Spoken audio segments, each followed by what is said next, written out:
Bonjour la famille. Aujourd'hui, nous allons parler des signes que ton corps t'envoie quand quelque chose ne va pas. Vous savez, notre corps n'a pas... Sa seule manière pour s'exprimer, pour nous dire que quelque chose ne va pas, c'est nous envoyant des signes. Par exemple, ta main te fait mal, ton dos te fait mal, ton ventre te fait mal. Bref, il y a plusieurs signes que ton corps t'envoie quand quelque chose ne va pas bien dans ton corps. Donc aujourd'hui, nous allons parler de ces signes-ci. Donc restez jusqu'à la fin de la vidéo, c'est très important. Message très important aussi. Toutes mes nouvelles vidéos sont publiées chaque vendredi. Donc restez concentrés. Premier signe, c'est la fatigue constante. La fatigue constante, tu dors tous les jours, tu dors bien, mais tu es toujours fatigué quand tu te réveilles. Pourquoi? Qu'est-ce qui est la cause? Ça peut indiquer une carence en fer ou en vitamines. Ça peut être aussi que tu es tellement stressé. Ou ça peut être aussi que tu manques un sommeil réparatoire. Je vais recommencer. Quand tu as une fatigue constante, donc c'est-à-dire, tu dors aujourd'hui, tu dors demain, tu dors après-demain, bref, tu dors toute la semaine, mais tu te réveilles tout, tu es toujours fatigué, que je ne va pas. Donc, tu dors même 6 heures de temps, 8 heures de temps, 10 heures de temps même souvent, mais tu es toujours fatigué.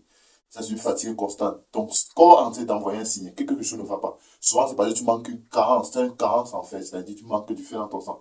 Tu dois rapidement manger des trucs qui sont riches en fer, comme les feuilles de manioc. Il y a plusieurs trucs qui sont très riches en fer, qui pourront t'apporter ce fer. Tu manques aussi peut-être de vitamines. Tu vois aussi que tu es stressé, un stress chronique. Par exemple, peut-être tu as beaucoup de problèmes dans tes activités, peut-être ton business ne marche pas comme tu veux, ta relation amoureuse ne se passe pas comme tu veux, tes enfants, ils se perdent peut-être, ils deviennent voyous, tout ça. Donc, vraiment un peu un stress qui peut aussi te poser des problèmes. Et aussi, souvent, c'est aussi le manque de sommeil réparatoire. Je vais recommencer, je vais bien vous expliquer. Le manque de sommeil réparatoire, ça veut dire quoi? J'ai bien dit au début, vous avez une fatigue constante, mais vous dormez tous les jours. Vous êtes toujours fatigué. Quand il y a un manque de sommeil réparatoire, quand vous comprenez dedans dans réparatoire, ça veut dire quoi? Quand on veut dire qu'on repart un téléphone, ça veut dire qu'on arrange un téléphone. Mais ton sommeil n'est pas réparatoire. C'est-à-dire quand tu dors, naturellement d'abord, le sommeil d'abord, il faut comprendre que quand nous dormons, c'est pour que nos cellules puissent se régénérer. Le tissu, toutes ces choses-là, le cerveau aussi, puisse grandir dans notre sommeil. Il faut d'abord comprendre ça. Mais maintenant, quand ton sommeil n'est pas réparatoire, c'est-à-dire que quoi? Toutes ces activités-là se stoppent. Souvent, les causes du sommeil, du manque de sommeil réparatoire, ce sont, souvent, vous partez avant d'aller vous coucher, vous avez vu des images qu'il ne fallait pas voir. Ça arrive beaucoup aux enfants. C'est pour ça, souvent, dans les films, on dit déconseiller au moins de tout ça, tout ça. Mais c'est très important. Il faut vraiment prendre compte de ces messages qu'on met à côté. Un sommeil non réparatoire, c'est souvent ces causes-là, un manque de sommeil réparatoire. Parce que vous avez vu une image qu'il ne fallait pas voir, ça fait toute la nuit, vous pensez que c'est ça. Souvent, c'est parce que vous n'avez pas vite séparé des écrans. Ouais. Ou vous êtes dormi avec un écran. C'est pour ça, souvent, on dit, quand vous voulez dormir, il faut éteindre toute la lumière. Et je répète ça tous les jours. Votre endroit où vous devez dormir doit être noir complètement. Parce que quand il y a un peu de lumière, le cerveau ne se repose plus. Il est toujours éveillé. Et c'est pas bien. Ça va faire que vous avez manqué un sommeil réparatoire. Je ne vais pas tout dire, parce que c'est tellement long. Ce manque de sommeil réparatoire. Vous pouvez partir sur ChatGPT, sur beaucoup de trucs de recherche, vous tapez manque de sommeil réparatoire et vous allez voir tout ça. Si vous commencez à parler ici, dans la vidéo va tellement durer. Deuxième signe que ton corps t'envoie pour te dire que quelque chose ne fonctionne pas bien dans ton corps, tu as les maux de tête fréquemment. Ouais, on a les maux de tête presque tous les temps. Mais quand c'est fréquemment, c'est-à-dire demain, aujourd'hui tu as les maux de tête, demain tu as les maux de tête, après demain tu as les maux de tête, et il faut déjà te poser la question, qu'est-ce qui ne va pas? Ne bois pas seulement les médicaments sans te poser la question que, mais, le mois passé, je n'avais pas de maux de tête. Pourquoi ce mois-ci, j'ai les maux fréquemment? Maux de tête fréquemment. Il faut te poser beaucoup de questions. Et les maux de tête, souvent, ça peut venir de manque de déshydratation. Donc, manque d'eau, en quelque sorte. Quand tu te déshydrates, tu as des maux de tête. On s'est dit toujours, quand vous avez les maux de tête, souvent, il n'y a pas de place à regarder souvent. Il faut juste boire beaucoup d'eau. Vous allez voir la solution. Si c'est le manque d'eau, la solution va vite sortir. Il y a le manque d'eau. Et aussi souvent que vous consommez beaucoup de sel. Les gens qui consomment beaucoup de sel vont se retrouver dans ces mots aussi. Quand vous consommez beaucoup de sel, la partie de votre corps qui est souvent beaucoup attaquée, c'est votre cerveau. Votre tête en fait. Vous avez toujours constamment mal à la tête. Ouais, quand vous consommez beaucoup de sel. Il y a une tension élevée. Quand vous avez une tension élevée, vous avez les maux de tête. Il y a aussi les problèmes de vue. Beaucoup de gens avant qu'ils ne portent des verres, vous allez voir, ils ont eu beaucoup de maux de tête. Mais quand ils portent des verres, ça continue toujours. C'est pas quand ils portent des verres, ça s'arrête directement. Non, ça continue. Mais ça résout quand même le problème. Vous allez voir, quand souvent ils ne portent pas les verres, ça revient. Parce que l'œil est connecté au cerveau. Ça fait, Quand l'œil a un problème, vous allez voir, quand l'œil a un problème, vous allez facilement avoir des maux de tête. Et aussi, ce qu'on connaît tous, il y a le stress. Quand vous êtes stressé, vous allez toujours avoir les maux de tête. Quand vous êtes stressé, vous allez tellement avoir les maux de tête. Donc, vous allez pouvoir avoir les maux de tête fréquemment. Mais il faut vous poser la question, pourquoi j'ai les maux de tête fréquemment? Si tous ces trucs que j'ai cités, s'ils viennent, vous allez comprendre. Et comme je dis, souvent, c'est un manque d'eau. Et comme je répète tout le temps, l'homme adulte doit boire minimum 1,5 litre à 3 litres d'eau par jour. Parfois, ton corps peut juste te dire, j'ai soif, j'ai besoin d'eau. Il faut lui donner de l'eau, ce qu'il a besoin.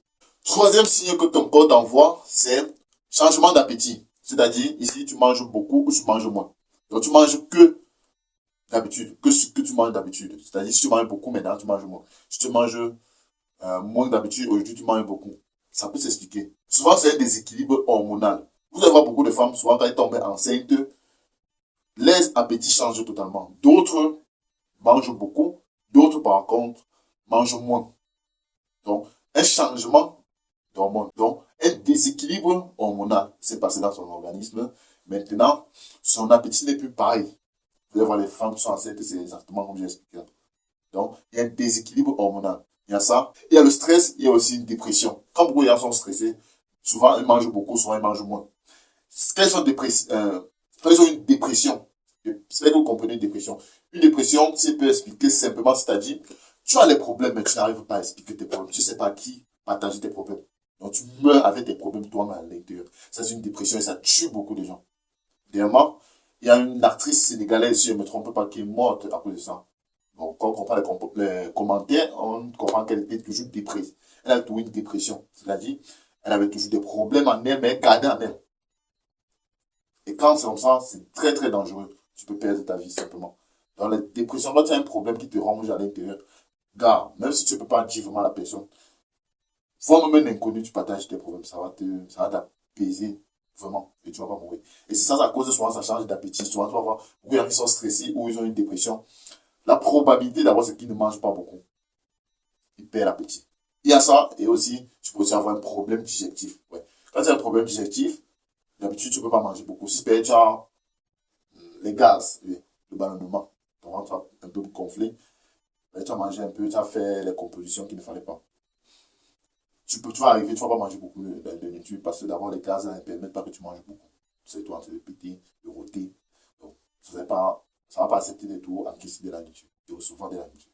Quatrième signe, il y a les douleurs inexpliquées. Donc, tu as une douleur, mais tu n'arrives pas à expliquer cette douleur-là. Mais pourquoi j'ai mal ici, pourquoi j'ai mal ici, pourquoi j'ai mal ici? Tu ne vois pas de douleur, tu ne vois pas de blessure, mais c'est une inflammation à l'intérieur. Donc, voilà un signe aussi que ton corps peut t'envoyer. Ça peut se manifester sur plusieurs parties de ton corps, mais ici, c'était que quelques. Ici, tu peux avoir une douleur à la poitrine. Donc, tu as une poitrine comme ça, tu as une douleur. Pour les femmes, il faut vraiment faire attention. Si par exemple, vous avez une douleur sur vos seins, c'est un grave danger. Il faut vite aller à l'hôpital. On essaye de voir. Parce que de nos jours maintenant, beaucoup de femmes ont des problèmes avec les cancers des seins. C'est très fréquent maintenant. C'est comme si c'est une maladie à la mode. C'est pas dit comme ça. Donc, quand une femme sent une douleur à la poitrine, gars, même si c'est ta petite amie, s'il te plaît, prends-la et tu vas à l'hôpital avec elle. C'est très important. Il faut aussi avoir une douleur au bas-ventre persistant. Oui. Ici, c'est plus aussi les femmes aussi. Parce que plusieurs femmes, en fait, plusieurs femmes que moi je connais, que je côtoyais, ou peut-être que je suis sorti aussi avec, quand ils ont payé les périodes les règles, dans les seins, oui, quand ils saignent, d'habitude, ils ont tout mal au bas-ventre. Mais si le mal de bas-ventre est persistant, ça c'est bien précisé, douleur au bas-ventre persistant, là, il faut y aller taper l'alarme et aller voir un médecin. Il va t'expliquer pourquoi tu as cette douleur-là. On va essayer de voir ce qui est dans ton corps. Parce que tu peux avoir une inflammation à l'intérieur, mais tu ne sais pas. Ton corps, c'est sa seule manière de t'exprimer, de te dire qu'il y a quelque chose qui ne va pas dans ton corps. Il va rester te parler à l'oreille. Non. Sa seule manière de parler, c'est passer signer que tu es en train de parler là. Donc, tu peux avoir une inflammation à l'intérieur de ton corps. C'est comme ça que ton corps peut t'envoyer des signes. Ouais. Donc, tu peux avoir une douleur inexpliquée au bas-ventre. Homme comme femme. Cinquième signe, chute de cheveux inhabituelle. Ouais. Ça concerne beaucoup les gens ici de nos jours. Beaucoup d'hommes aujourd'hui, en fait, où je suis, beaucoup d'hommes aujourd'hui, ils perdent beaucoup les cheveux. On peut comprendre, la vie est dure, c'est pas facile vraiment. Il faut se battre pour pouvoir nourrir son quotidien tous les jours. C'est pas facile. Donc, tu peux avoir souvent une chute de cheveux. C'est-à-dire, tu payes tes cheveux tous les jours comme ça, tu vois tout, beaucoup de cheveux sur le paye, mais tu te demandes pourquoi. Ça peut être par beaucoup de signes. Premièrement, d'abord, tu peux avoir les chutes de cheveux parce que tu es stressé. Quand tu as un stress intense, tu peux avoir les pertes de cheveux. Oui. Quand tu es stressé, donc tout est tout sur la tête. Quand tu es stressé, là, bon, tes cheveux, tu perds beaucoup de cheveux. Il y a un. Deux, tu peux aussi avoir une carence en nutriments. Il faut vite apporter ce nutriment-là pour ne plus perdre les cheveux. Parce qu'à un niveau, quand tu perds les cheveux, récupérer encore ces cheveux-là, c'est une catastrophe. Tu vas souvent raser ta tête comme au niveau. Mais si tu es une femme. Troisième signe, il y a aussi les problèmes hormonaux. Oui, tu peux avoir les problèmes hormonaux et tu perds les cheveux, tu as les chutes de cheveux. Sixième signe, soif excessif. Tu bois beaucoup d'eau, mais tu as toujours soif. Tu respectes toutes ces doses qui étaient dit que boire de 1,5 litre à 3 litres d'eau. Mais tu as toujours soif, tu dis que mais qu'est-ce qui se passe? Ce monsieur m'a parlé là qu'il faut que je bois beaucoup d'eau, que c'est bien pour la santé, mais j'ai toujours soif, je bois toujours. Ça peut s'expliquer. Ça peut aussi signaler du diabète ou une déshydratation sévère.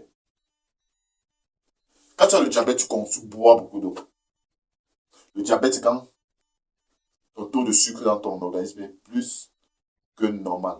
Ça fait maintenant que tu as un diabète. Parce que quand tu consommes beaucoup de sucre. Comme ça, je dis aux gens, quand vous consommez beaucoup de sucre, il faut aussi beaucoup boire de l'eau pour aider vos.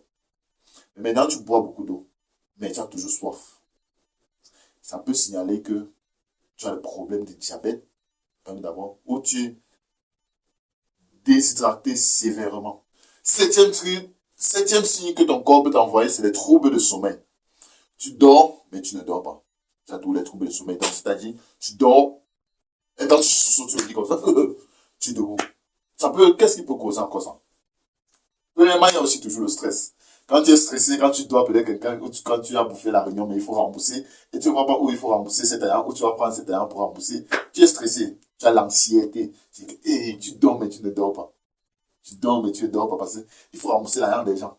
Il faut peut-être, je ne sais pas, tenir ta promesse que tu as fait à quelqu'un. Il y a beaucoup de choses qui peuvent te rendre stressé ou tu as l'anxiété. Il y a ça et aussi une mauvaise alimentation le soir avant d'aller dormir. Est-ce que vous savez qu'à un certain âge, il y a des aliments que si tu consommes, la probabilité est sûre que tu ne vas pas vraiment bien dormir. Oui. Et aussi, la quantité que tu manges aussi à une certaine heure avant d'aller te coucher. C'est pour ça d'habitude, on dit que quand tu manges, il ne faut pas une fois te coucher quand tu finis de manger. Si tu fais ça, tu vas constater quelque chose. Tu peux faire cet exercice que je te dis.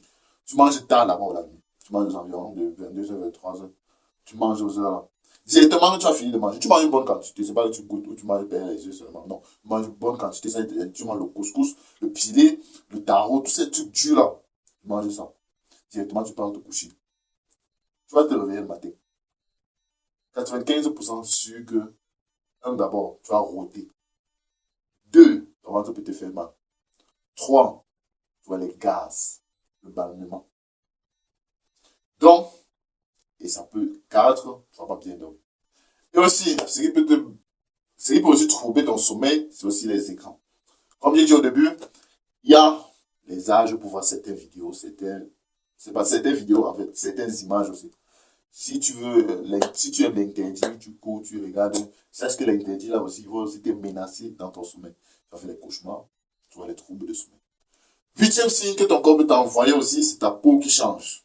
Tu es brune, mais tu deviens noir. Tu es noir, mais tu deviens brun. Pose-toi la question, qu'est-ce qui se passe dans mon organisme? Sauf si c'est toi qui as décidé de t'injecter ou d'augmenter le Johnson sur toi pour devenir brun. Mais souvent, ton corps peut te dire beaucoup de choses. Premièrement, d'abord, il peut te dire que tu manques d'eau dans ton organisme. Oui. Je me rappelle quand j'étais en classe de seconde ou forme 5, si je ne me trompe pas, j'avais un problème de déshydratation. Je manquais beaucoup d'eau dans mon corps, mais pour me demander si c'est fendait tout le temps. C'est-à-dire, j'avais tous les. Ça sortait un peu comme si c'était la peau du serpent. Ça s'épluchait, et ça faisait beaucoup mal, ça faisait beaucoup de blessures, des petites blessures. Surtout en période de sèche. Parce que, vous savez, la période de sèche, tu es beaucoup déshydraté. Bon, mes parents m'ont amené à l'hôpital. Le docteur m'a bien analysé, tout allait bien. Mais le seul médicament qu'il m'a donné, ou il peut dire, seule information qu'il a donnée, on m'a rien prescrit. Hein. Il m'a juste dit, ou il a juste dit à moi et mes parents que votre enfant manque beaucoup d'eau. Il faut qu'il rentre à la maison, il boit une bonne quantité d'eau tous les jours. Je vous assure, quand il fait ça, j'ai plus eu de problèmes des fendis, des mains, tout ça, tout ça.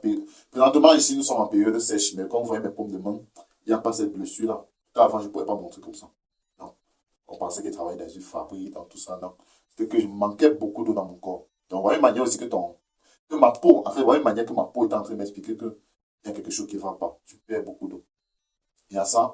Il y a 2, problèmes hormonaux aussi. 3, il y a mauvaise alimentation. Oui, il y a certains aliments que quand tu consommes, ça attaque ta peau. Ta peau te prévient, te signale que, par exemple, tu n'aimes pas cet aliment que tu as consommé là. Donc, voilà les signes que ton corps ou ta peau peut t'envoyer.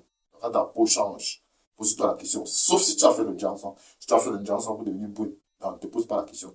Mais sache que ça va aussi te poser beaucoup de problèmes à la fin. Tu es en train de tuer ta mélanine. Quand tu tues ta mélanine, c'est que il faut savoir que c'est cette mélanine-là qui nous aide à protéger notre corps des rayons, des ultraviolets, de tous ces rayons. Donc, quand tu les détruis, ça, je sais que tu as beaucoup de risques à avoir des cancers, cancer de la peau, tout ça. C'est pas que tu as tué ta mélanine.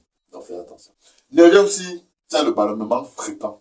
Je ne pourrais pas faire ces vidéos sans passer par le neuvième quand même, à celle-ci. Avant de continuer, petit message comme d'habitude, toutes nos vidéos, c'est chaque vendredi de la semaine.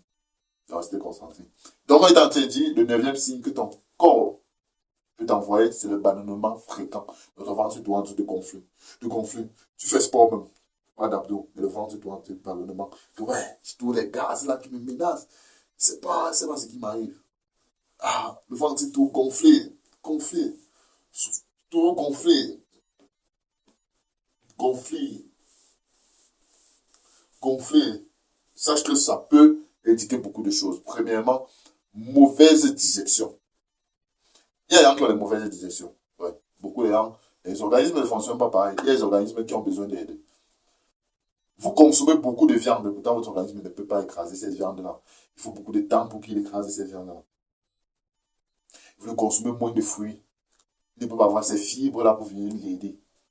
Son transit intestinal pour que la digestion se passe bien. Ça fait après vous avez des ballonnements, vous pétez, ça semble mal là-haut.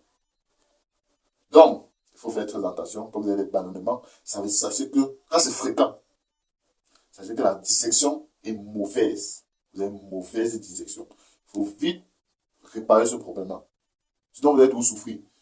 Et c'est gênant quand vous avez des problèmes de ballonnement. Alors, vous allez roter, ça va ressentir. Vous allez péter, ça va sentir. Et vous-même, ça vous gêne. Oui. Un, il y a ça. 2, il peut aussi avoir une intolérance à un aliment. C'est-à-dire que votre organisme, votre estomac n'apprécie pas certains aliments. Par exemple, pour moi, ce sont les œufs bouillis. Mon estomac n'aime pas trop les œufs bouillis. Il y a les œufs bouillis, il y a le pistache. Mais le pistache, souvent, c'est quand il y a les condiments. Quand on met dans le pistache, souvent, qui ne marche pas dans mon organisme. Ça va faire que je vais mal dormir. Et ma digestion serait très mauvaise. J'aurai le ballonnement le lendemain. Il y a ça. Donc, pour vous aussi, et ceux qui ont aussi ces aliments qui vous dérangent beaucoup. Souvent aussi, moi, il y a aussi le haricot. Mais je pense que c'est aussi parce qu'il y a beaucoup de gens dit que c'est parce qu'il y a une épice qu'on met là-bas qui ne fonctionne pas avec mon organisme. Donc, même vous, c'est ceux qui ont aussi des aliments que votre organisme n'accepte pas facilement. Ça peut aussi causer des ballonnements fréquents. Il y a ça. Troisième signe aussi, ça peut aussi signaler que vous mangez trop de sucre ou de friture. Les fréquemment des ballonnements. Nous sommes arrivés maintenant à la fin de la vidéo, enfin, au 10e signe. Et je suis sûr que ce 10e signe ici va vous faire rire. Ouais. Le 10e signe qui peut vous arriver, c'est vous pouvez avoir un saut d'humeur inhabituel. Saut d'humeur, c'est-à-dire que quoi?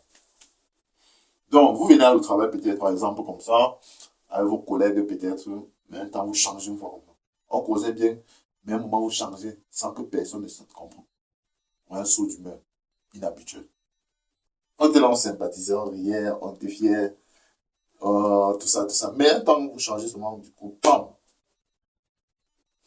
Il faut savoir d'abord que le premier problème qui peut causer le saut d'humeur, il y a aussi le manque de sommeil. Il faut dormir bien. Quand on ne dort pas bien, vous pouvez avoir un saut d'humeur. On sait que d'habitude, vous êtes un gars souriant, gentil. Mais vous arrivez à la maison, vous n'avez pas bien dormi. Peut-être vous avez eu beaucoup de choses à faire. Ou peut-être votre femme vous a dérangé, ou votre mari. Et maintenant, vous n'avez pas bien dormi. Est-ce que quand vous arrivez au travail, vous avez trouvé une bonne mine qu'on a l'habitude de voir? Non. Il y aura un saut d'humeur qui a changé. Vous êtes stressé, vos collègues, vous travaillez d'habitude avec eux. Il y a ça. Il y a aussi le déséquilibre hormonal. Il y a aussi une carence. Vous pouvez avoir un manque de carence. Aussi le saut d'humeur aussi, entrons dans le vif du sujet, avant de finir cette vidéo aussi. Le saut d'humeur aussi, souvent, ça peut être pour les relations amoureuses ou peut-être pour les couples, les mariés, tout ça. Le saut d'humeur, souvent, c'est que beaucoup, surtout les femmes, souvent, c'est que nous, on disait souvent, toujours en classe aussi, quand ben, notre dame nous parlait beaucoup fort, souvent à l'école, c'était souvent la dame de biologie, si je ne me trompe pas. Et quand elle criait sur nous, souvent, on disait que son mari n'est pas bien touché. J'espère que vous avez bien compris ce qu'il dit. Il y a aussi ça. Mais beaucoup de gens ne savent pas le sexe. Il faut savoir que le sexe apporte un plaisir énorme. Énorme que souvent quand certains n'ont pas eu la dose sexuelle qu'ils ont besoin. Quand l'homme ou la femme ne lui donne pas. C'est pas dire que ça va devenir peut-être. C'est une obligation normalement quand vous vivez avec un homme ou avec une femme. Ou si vous êtes en relation en couple, légal, tout ça. C'est une obligation normalement. Mais il ne faut pas que ça devienne une habitude que même si tu es fatigué, ton partenaire comprend que le Dieu, ça c'est fait. Non, c'est pas ce que je suis en train de dire. Ce que je suis en train de dire, c'est que il faut avoir l'habitude de faire. Si vous avez l'habitude déjà de faire, il faut pas seulement couper une forme. Ça. Vous pouvez sévrer votre partenaire. Sachez que ça va le stresser beaucoup. Il doit les sauts d'humeur inhabituels. D'ailleurs, souvent ça, quand la femme veut sentir son homme, qu'il cogne bien, oui. Quand l'homme n'a pas bien cogné là, il faut que l'homme là sache que ça va gâter sa journée de demain. Dans son travail, ça n'est pas bon. Dans son entourage, elle aura une mauvaise amie. Donc, elle va repousser tous ces gens qui viennent à côté d'elle là parce qu'elle n'a pas fait le bon travail là-bas. Là. Donc, il y a ça beaucoup qui apporte ces sauts d'humeur là. Donc, nous sommes arrivés à la fin, mais avant de finir cette vidéo-là, petit message très important pour vous. Quand ton corps change, c'est jamais par hasard. Donc, écoute-le avant qu'il crie. Donc, quand ton corps change, tous ces 10 signes que j'ai parlé là, dis-moi le signe que ton corps a un jour changé. Donc, quand ton corps change, sache que c'est jamais par hasard. Il est en train de te parler. Il faut l'écouter avant qu'il crie. Parce que quand il crie, souvent, c'est souvent grave. Les cancers, beaucoup de maladies qu'on ne veut pas entendre. Je vais souvent parler des 10 signes, il y a beaucoup de signes. Je vais souvent parler des signes, c'est énorme. J'ai préféré parler de ces 10 signes, parce que ça nous concerne énormément au quotidien. On ne dort pas bien, on a souvent des ballonnements tous les temps, on a les sauts d'humeur. Bref, il y a beaucoup qui est expliqué ici qui nous concerne tous les temps au quotidien. Donc, dis-moi en commentaire sur ces signes-ci, ces 10 signes-ci, ce que tu as aimé ou ce qui t'est déjà arrivé ou ce que tu es en train de vivre maintenant. Et explique-moi un peu comment tu as pu traverser cette étape-là ou comment tu es en train de traverser cette étape-ci. Merci beaucoup, c'était Tiawate. Prenez votre santé en main car la santé n'a pas de prix. Si tu ne prends pas du temps pour ta santé aujourd'hui, tu prends du temps pour ta maladie. Demain, donc, à toi de faire le bon choix. Petit message toujours, s'il vous plaît, mes nouvelles vidéos maintenant, c'est chaque vendredi. Merci, merci beaucoup. Sans vous, je suis rien.